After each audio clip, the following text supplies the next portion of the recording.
good enough. Would you agree with that? And if so, what happened from that point on? Yeah, the first half, I think we were the better team. We scored a goal and had control of the game, but we had a lot of giveaways in the game that created a few dangerous moments. And then second half, I think the momentum changed a bit.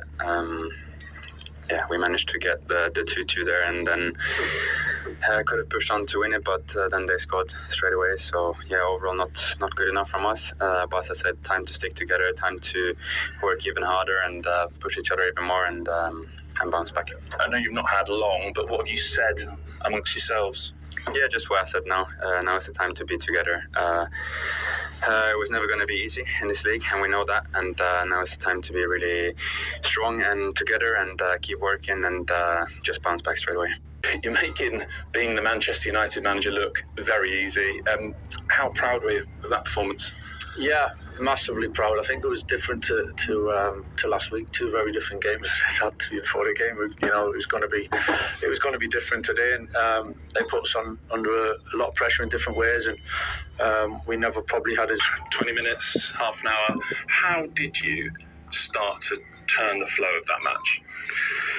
We understood the start of the game was going to be a little bit like that, as much as we tried to turn the momentum in our favour. I think we understood how the game was going to go and the flow of it, and I thought we started to take the ball and connections through the pitch and had that composure and a few moments probably gaining a bit of confidence as well, which was understandable. And actually probably we were having a decent spell, and we just seemed to have come into the game when they scored, and which was disappointing, but again showed the character to come back. And there were stages in the game we had to defend, they make you defend the box really, and it's challenging at times. Winning. Really honest from the captain there. David, I must ask you about the changes Mikel Arteta made. 58 minutes in, 4 of them at once, and one of them was the removal of the captain. Yeah, I was shocked, if I'm honest. And I think it was 2-1 this time, wasn't it? So it was almost like a knee-jerk reaction to the second goal. And I don't know why, it just seemed to bring tension into the crowd as well. Like you say, taking off your captain, obviously he doesn't look very happy there. It was a real surprise for me because he's our playmaker.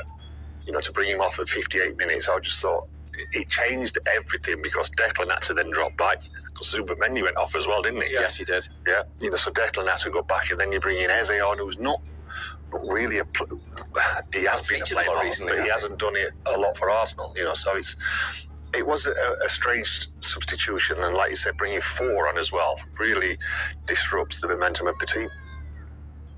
Yeah, I was surprised because I think I love Eze, but Ødegaard's the one. United was sitting deep, weren't they? So you need somebody that can pick a pass. Eze's not a pass picker; he's a dribbler. So when you bring somebody as a 10 that's a dribbler, there's no space in the middle of the pitch. The space was out wide. So you need to keep the width, and Ødegaard could have picked the pass. But I just think it was very telling, his body language. Martin, when he looked up, he said, me? I'm coming off the captain. And I do think you shouldn't take the captain off. I just think you need his presence. Owen, I must interrupt you because the match winner with a big smile on his face is going to talk to us live at the Emirates. Matheus Cunha, very, very well done. Try and bottle that and put that into words for us. What a moment. Hey guys, it's a pleasure to talk with you all.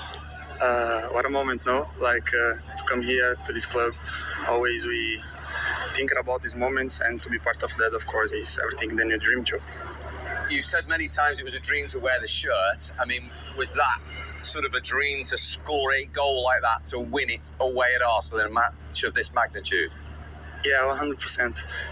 Every single work that I didn't know my life is to play these big games. Everyone said to me, these big games is to big players, and score the match winner is everything that you dream to.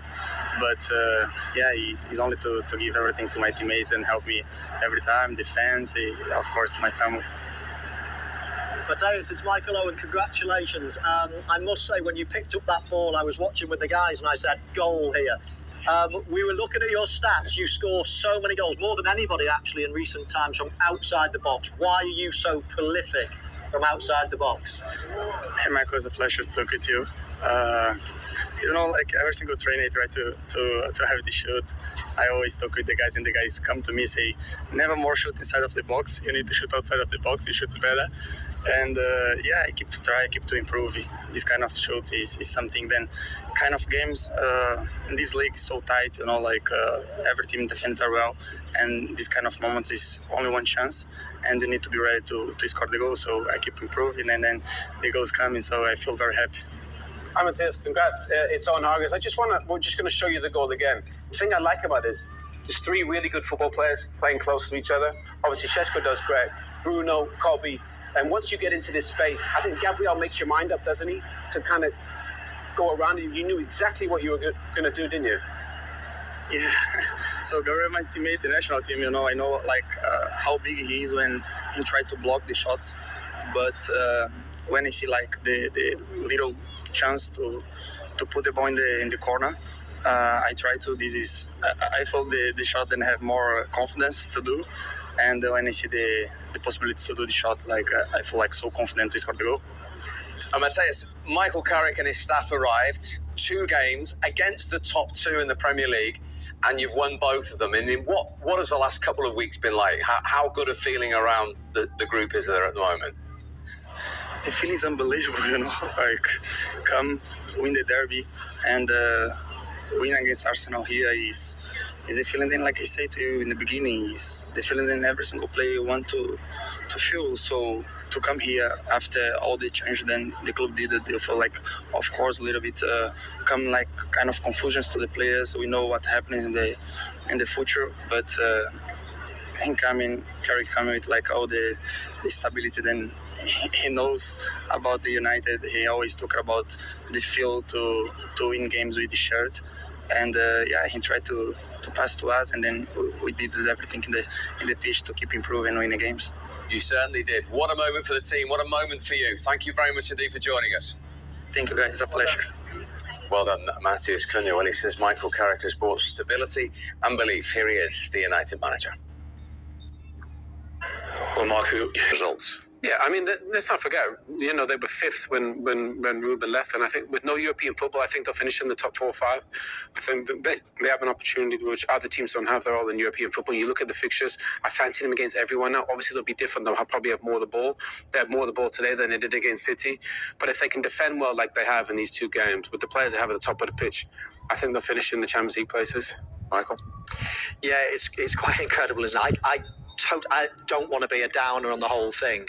The biggest challenge, if you want to be brilliant again, if you want to challenge the top teams, the biggest challenge now is for them to be able to control games.